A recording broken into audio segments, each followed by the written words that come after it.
Okay, so we're going to go ahead and get started. Good afternoon, everyone. Welcome to the Miala Annual Conference virtual breakout session. I'm your session moderator, Megan Rose. I have a few housekeeping items to share with you. We ask that you keep your microphone on mute until you need to ask a question. You can ask your questions at any time by entering them into the chat panel. We will be saving all questions until the end of the presentation. After this session, please take a moment to provide feedback to our presenters by filling out the session's evaluation form located in the conference portal. Today's session is Critical Librarianship is for Everyone, and your presenters are Ashley Rosner and Caitlin Ben-Alec. So without further ado, take it away, Ashley and Caitlin. Okay, well, I'm going to go ahead and get us started here. First of all, I'd like to apologize if there's any weird background noise. There is construction happening in the library, though they appear to be on some sort of break at the moment. So just a brief intro to critical librarianship to get us started. What exactly is critical librarianship? Well, let me offer you a few different definitions. So critical librarianship is variously referred to as a growing body of library and information science scholarship that draws on critical theory, progressive movements within librarianship, an online community that occasionally organizes in-person meetings, an informal Twitter discussion space active since 2014 and identified by the CritLib hashtag. So CritLib can be a lot of different things. And I know as somebody who sort of encountered critical librarianship for the first time a few years ago, some of these spaces can be hard to jump into, particularly if you're sort of a novice and don't have a lot of background in some of the things they're talking about. Which is why I also want to offer this second definition that may be a little bit more useful if you're a little bit more new to critical librarianship. So it can also be a way of thinking about librarianship that acknowledges and then interrogates the structures that produce us as librarians. Our spaces as libraries, our patrons as students, faculty, and the public whose interface with the sum of human knowledge is produced in large part by us. So that just means that you can think about libraries through a lot of different lenses, right? A lot of different ways to think about the power structures within libraries. So you could apply things like critical race theory, feminist or gender theories, post-colonial theories, critical fat studies, critical disability theory, and a lot of others, right? And of course, the intersection of some of those theories and identities. And I bring all of those things up not to say that you have to be like well-grounded in all of those theories to think about or understand critical librarianship, but just to demonstrate that there are lots of ways into critical librarianship, right? So somebody may be really grounded in critical race theory. You may be more concerned about accessibility to people with disabilities in your library. So with that very brief introduction to critical librarianship, I'm going to turn things over to Ashley. Hi, everyone. So I'm going to start with introduction to conversation cafes and what those are and why we'll be using those today. So today is going to be a very engaging session. We want to have a bit of a mini conversation cafe for you all to engage in some dialogue.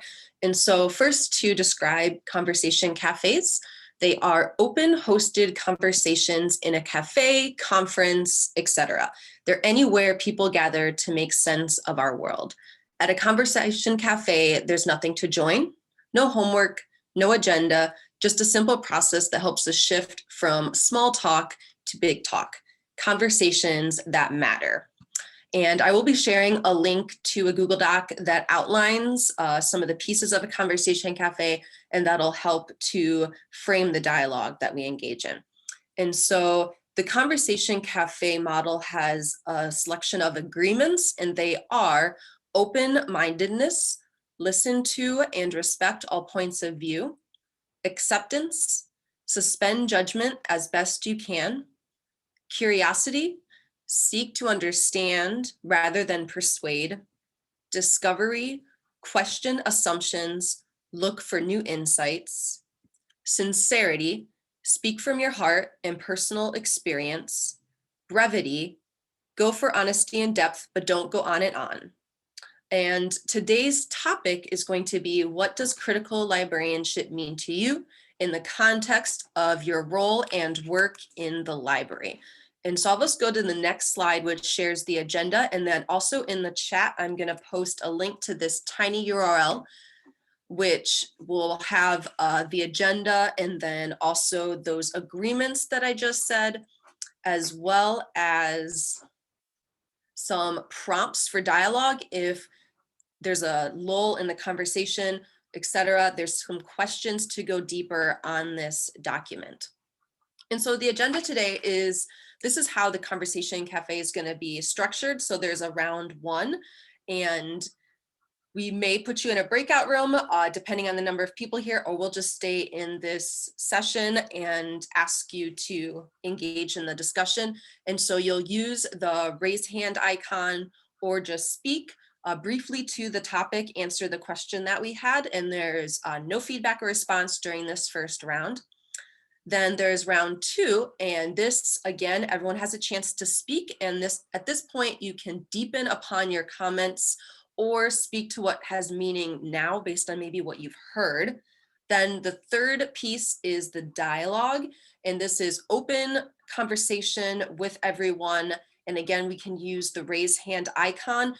Typically, if this were done in person, you'd have a talking object that you'd pass around to allow for different folks to talk at different times.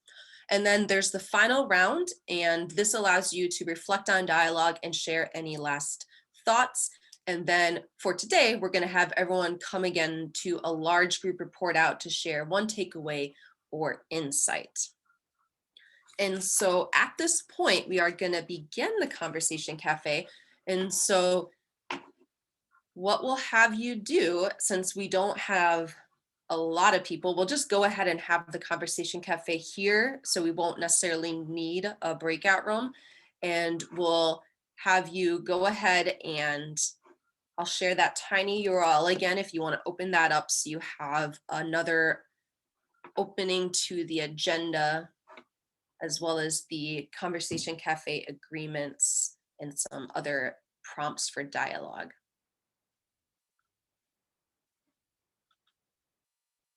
And feel free to, if you're not comfortable sharing your video, that's totally fine, but also feel free to share your video and unmute whenever you would like to speak.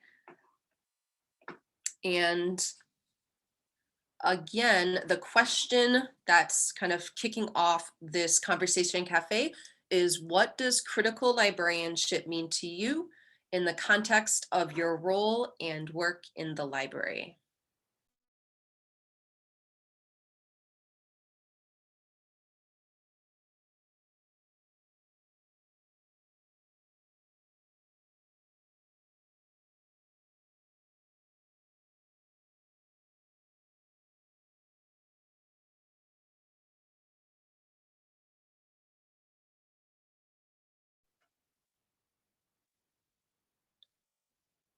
I'll go ahead or go ahead. I was going to say, I can go if it will help to kick things off. So I'm an instruction librarian, which means that, and beyond that, I actually specifically work mostly with freshmen. And for me, it's about critical librarianship in the context of my work is about continuously questioning my assumptions about who my students are. So I often think back to my own experiences as a new college student and the ways I interacted with the library and the experiences I brought with me to college. And so I have to keep in mind that those experiences are not universal, and in fact, they may not even really be typical. And so that really informs the way that I engage with my students.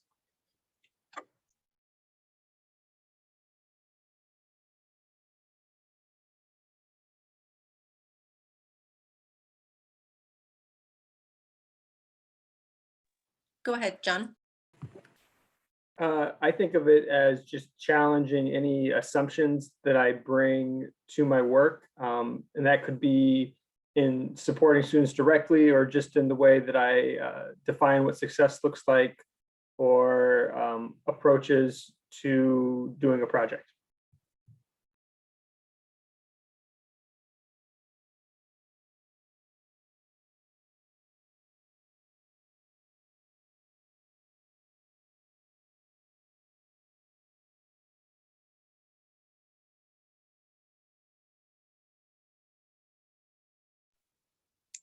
I'll share a little bit myself. So for me, it's continuing to educate myself on different DEI issues, et cetera, and making sure that I'm aware of the structures that have been in place and how to dismantle those so that we can be open to everybody at the library.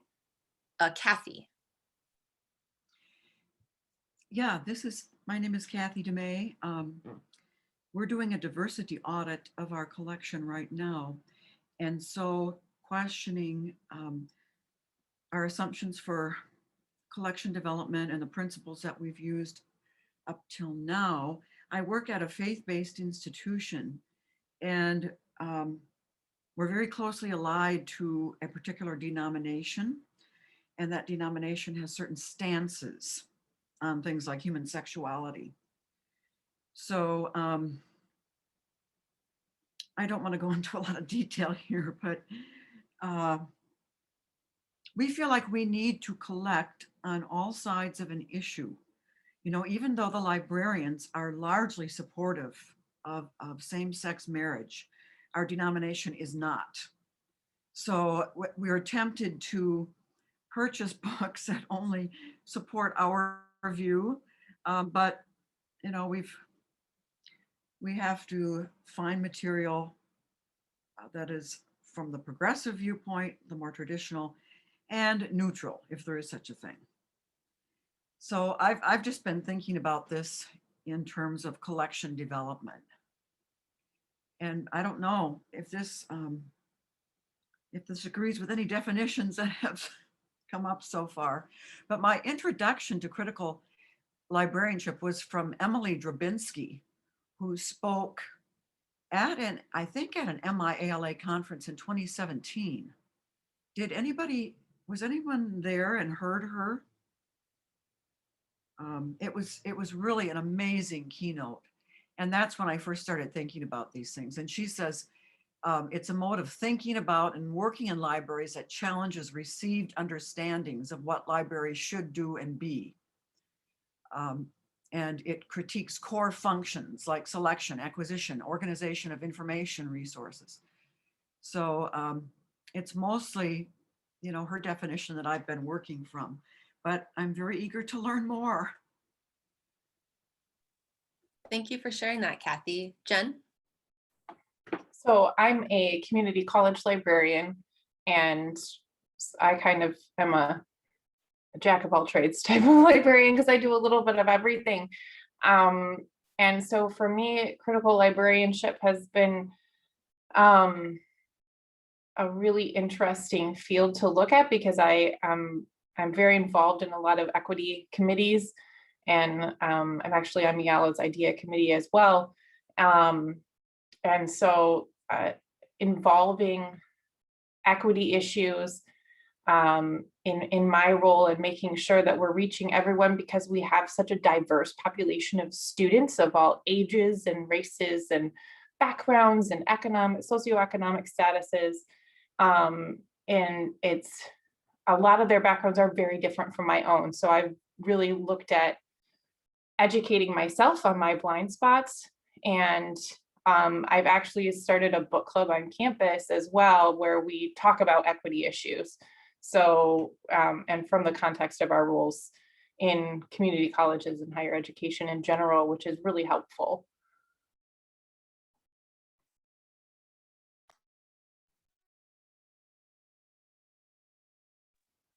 Thank you for sharing. I think that will conclude round one as far as the conversation cafe structure goes.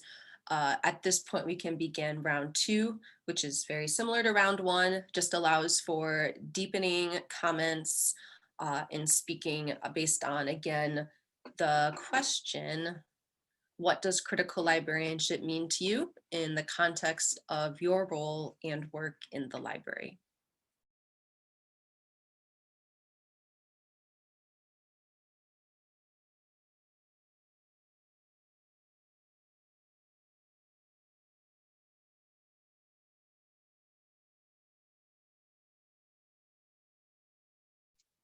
Go ahead, jump in again. So briefly, in the context of the pandemic,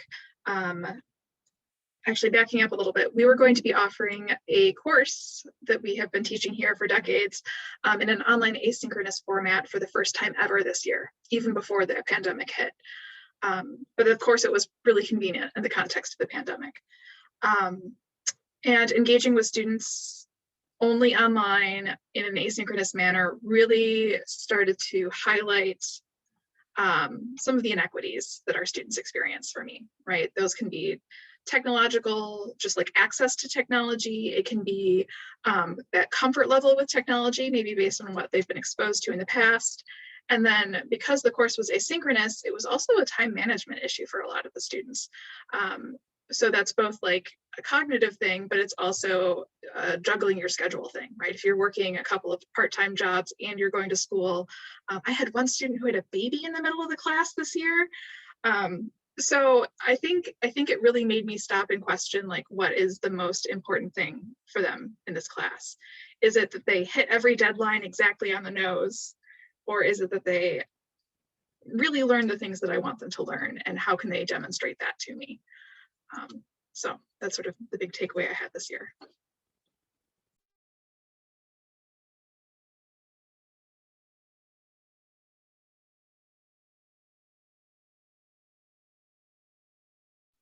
John. Just from hearing what I heard other people talk about too around ideas of equity and inclusion, I think that especially in this past year, it's just been more aware that made me more aware of how many times I'm not critical enough about interacting with those things and challenging the assumptions. I think that a big stumbling block to being a solidly critical librarian in your work is busyness. So if we're busy all the time, we are rushing to meet a deadline. Sometimes it can be hard to take that time to say, am I doing this in a way that is going to reach the most people? Am I focusing on what's most important? So what I've been trying to do too is allow myself to be less productive and to slow down work, which goes against the way I was acculturated into the library profession, which was to be output driven. Just so to build in that time to question whether or not I'm leveraging the privileges of my identity in making a decision, and maybe overlooking something that I should be challenging in my own self-knowledge when making a project go forward. Thank you. Kathy? Yeah, I'll turn on my video here. Well, if I can just expand on my comments earlier, with the diversity audit, yeah, our LGBTQIA+ community at my faith-based institution is becoming larger and more vocal. And students are feeling more bold about coming out. And I rejoice to see that.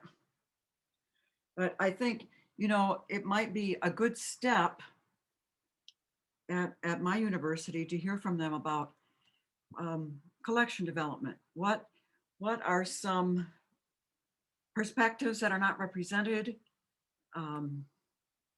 Just hearing from them about the collection and its diversity in terms of human sexuality.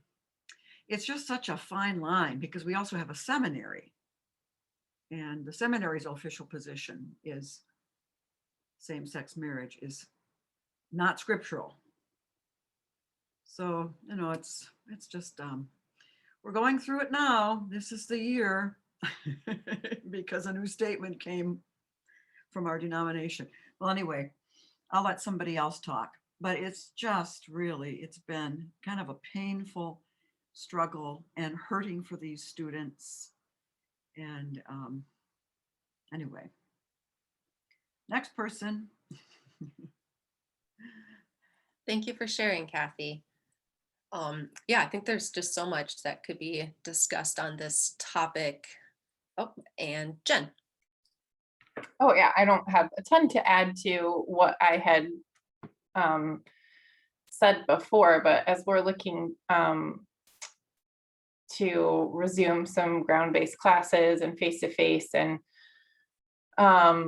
we are more rural as an area, so we've had a lot of students that have technology and internet access issues.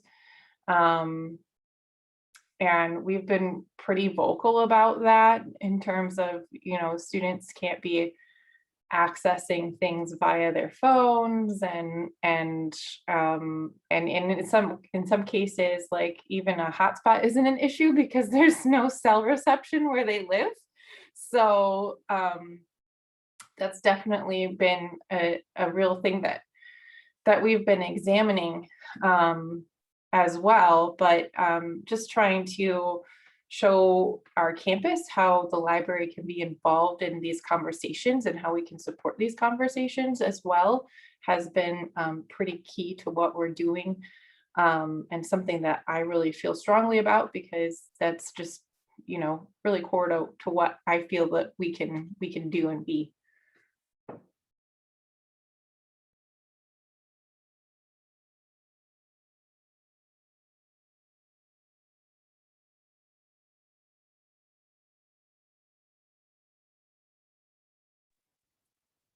So another role I have at my university is coordinator of our Diversity Alliance Faculty Fellow Program. We're part of the ACRL Diversity Alliance. And so one of the things I've been kind of thinking about as far as critical librarianship is how we can improve these faculty fellow programs, and just the ideas of having these term limited positions and how to make sure they're equitable, and just all the topics that surround those, and providing community to folks that have moved here from far away and now we're remote, and just trying to figure out, thinking about all those different pieces at our institution.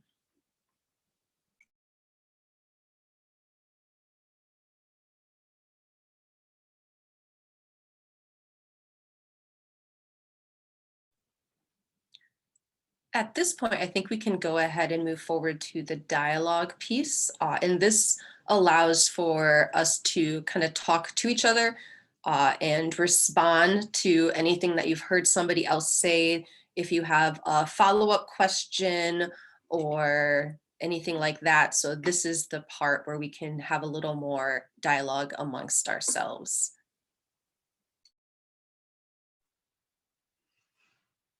Yeah, I'm just thinking about how can library work be more concretely the work of justice? Where are those points where we have to think about what is just and unjust in the way we provide our services and who we provide them to, how we do our collecting, maybe even institutional ideologies. However, that's sometimes very hard, if not impossible, to change. Yeah. So I'm just throwing that question out there. I mean, we've already been talking about it, actually. Mm-hmm.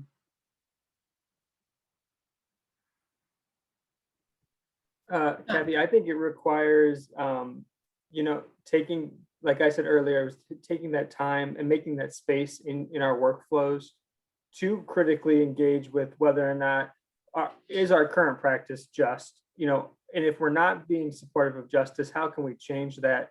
I think the other thing about it is that it's scary. I think critical librarianship can be, it's hard work, and you have to make yourself somewhat vulnerable to be making mistakes, or to look back and say, I had worked this way in the past, and now I regret that because I have a new perspective that I didn't have 5 years ago. And to make peace with that past self, as well as not letting it stop you from moving forward and making a more just decision. That's really good.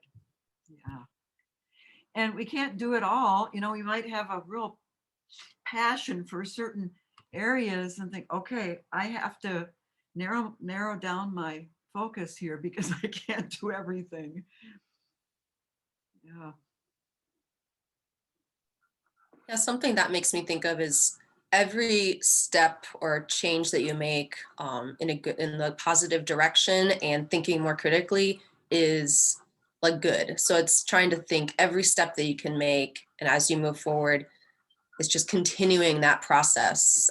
It's iterative, and that's something to keep in mind.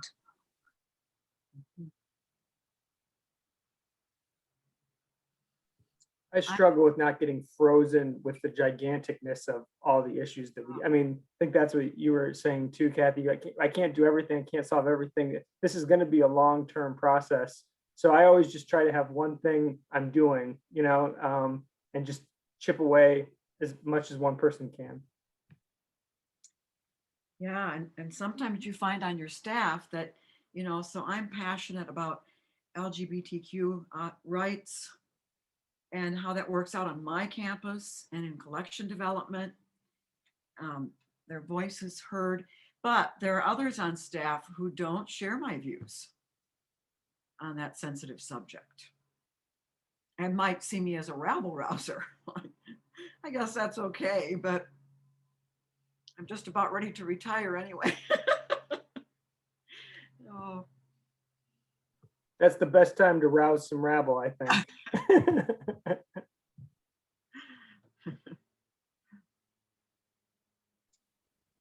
We've been talking a lot on my campus about creativity and innovation. I'm sure all libraries are talking about this. All of higher ed's talking about this, right? We're all facing some pretty major crises right now across the board. And I guess for me, like, creativity and innovation takes time and space. Critical librarianship takes time and space. And so some of it for me is thinking about how I can infuse those understandings of the library that I get from critical librarianship into the ideas that I'm having in terms of how to innovate our instruction, how to innovate our service points, all of those things, and making sure that the things we're doing going forward are aligned with the sort of broader values that we want to have as a library, the inclusive values we want to have as a library.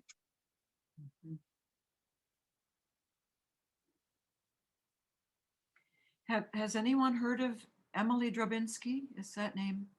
Oh, you have, okay.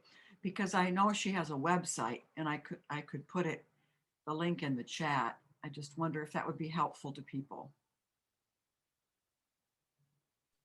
It wouldn't hurt. You're more than welcome to share in the chat. Okay. Let's see.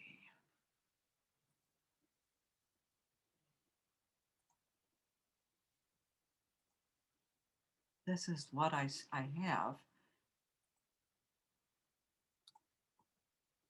I'm assuming it still works, but Thank you. somebody can try it out.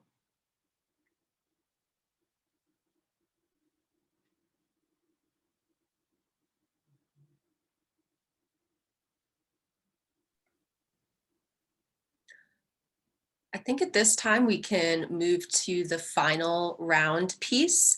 And so this is the final piece of the Conversation Cafe model. And then the last piece is something that we just are including to provide an end cap, so to speak, for this experience. And so in the final round, that allows for you to reflect on what you've heard today and any of the thoughts that came up, and then feel free to share any things that you've heard that resonated with you or that you just want to bring to light a little bit more.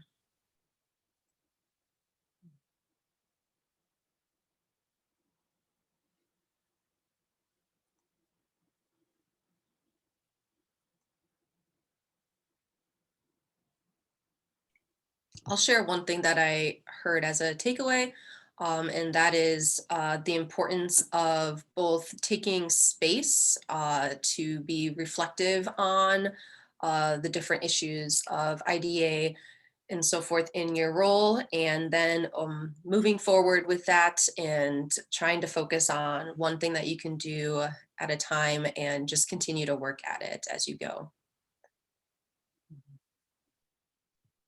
I appreciated Kathy bringing up the idea of the complexity of trying to be a critical librarian when other folks on your campus may not be at that same level of critical engagement. I think that is a real challenge, and I think it's something that I'm going to think about more too.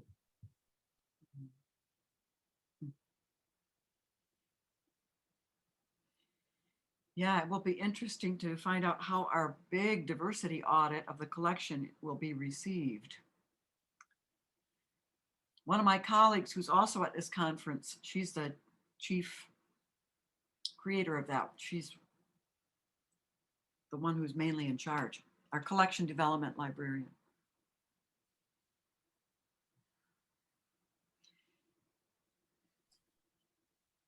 I think for me, I came in to this session not really knowing what to expect and only knowing a very spare amount, I guess, about formal like critical librarianship.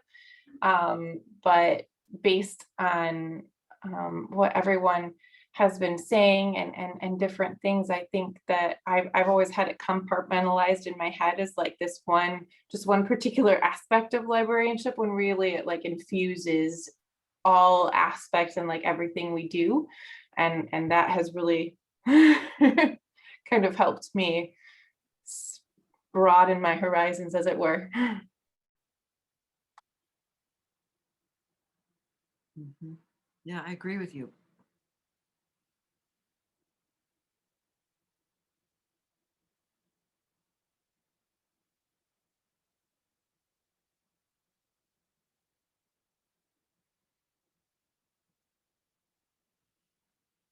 Do you want, I don't know if you want any more examples of how on our campus that we've struggled with some of these pain points to do with critical librarianship, or if we have, are we out of that phase now? Are we on to something else?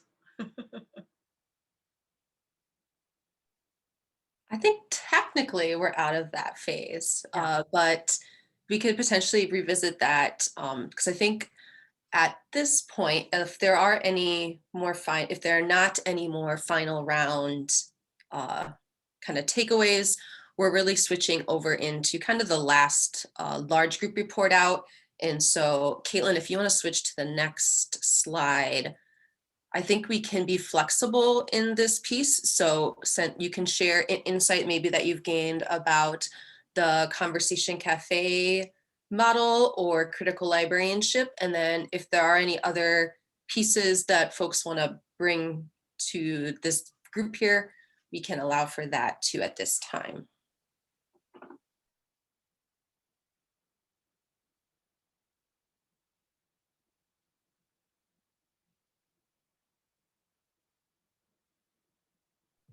I liked the model. I liked having some time to just listen to everyone without thinking how I would respond to them or come up with a question to ask them. So it was good.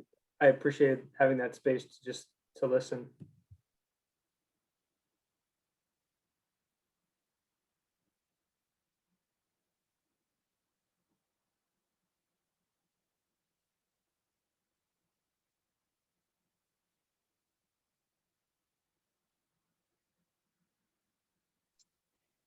I think I can say, as somebody, as one of the planners of this session, part of why we actually chose this model was because it meant that Ashley and I wouldn't have to position ourselves as experts.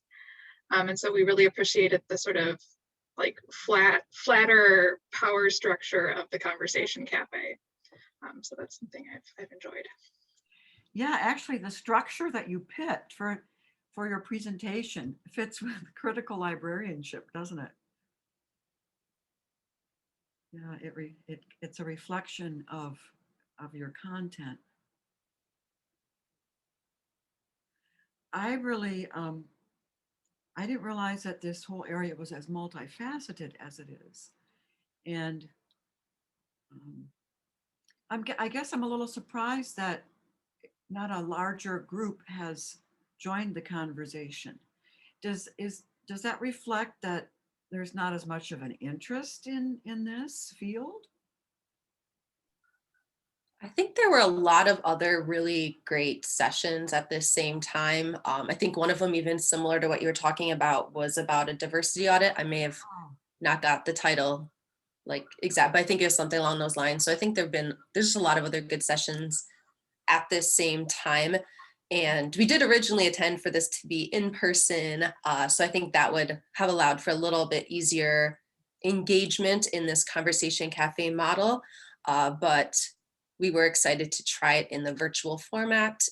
And so really appreciate you all taking the time to engage with us in this way.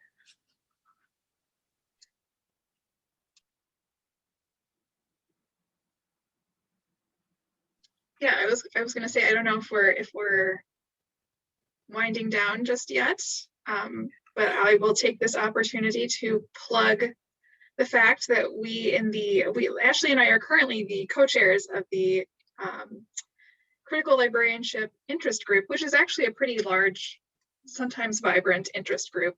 And we are having a meetup shortly after this.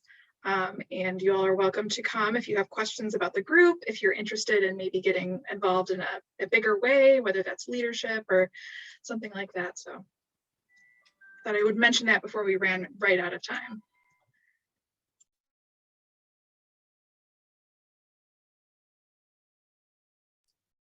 Zoom does not allow me to clone myself yet. So I'm actually the chair of the community college interest group. So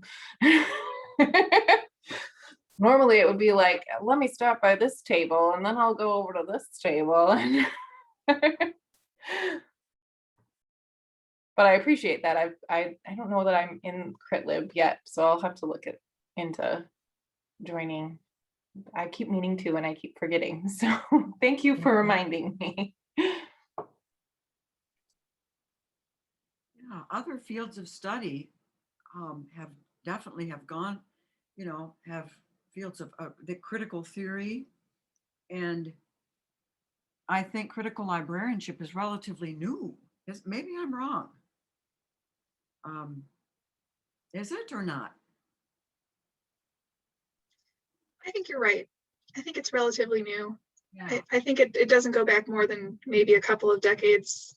I mean, people have been thinking critically about these things in librarianship for a very long time, but like this current strain of critical librarianship, I think is pretty recent.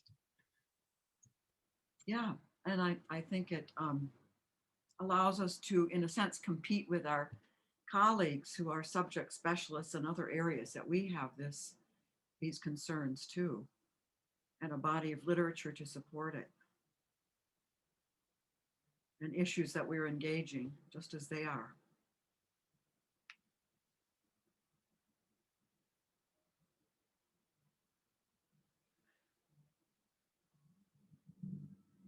Will the group be meeting at 5 or 5:30 or? 4:45 to 5:15 is when the interest groups are doing their meetups.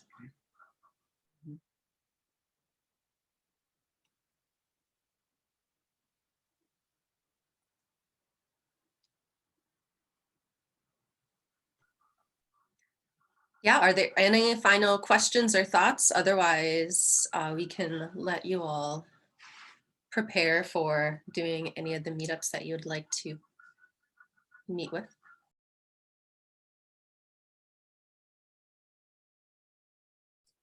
Just want to say thank you for your time and for introducing me to this, the Conversation Cafe thing.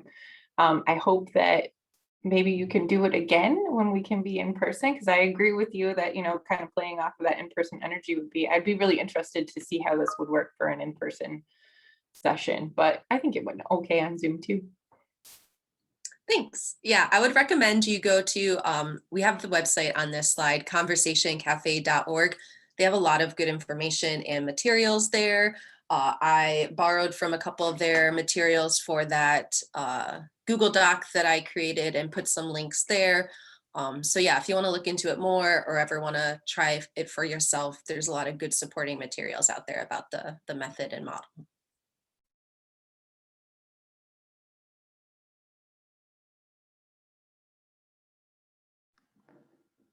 All right, well, if there aren't any other questions, thank you so much, everyone, for attending. And also thank you again, Ashley and Caitlin, for this awesome and very engaging session today.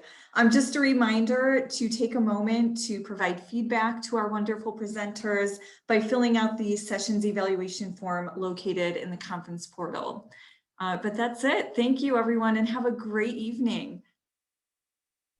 Thank you all.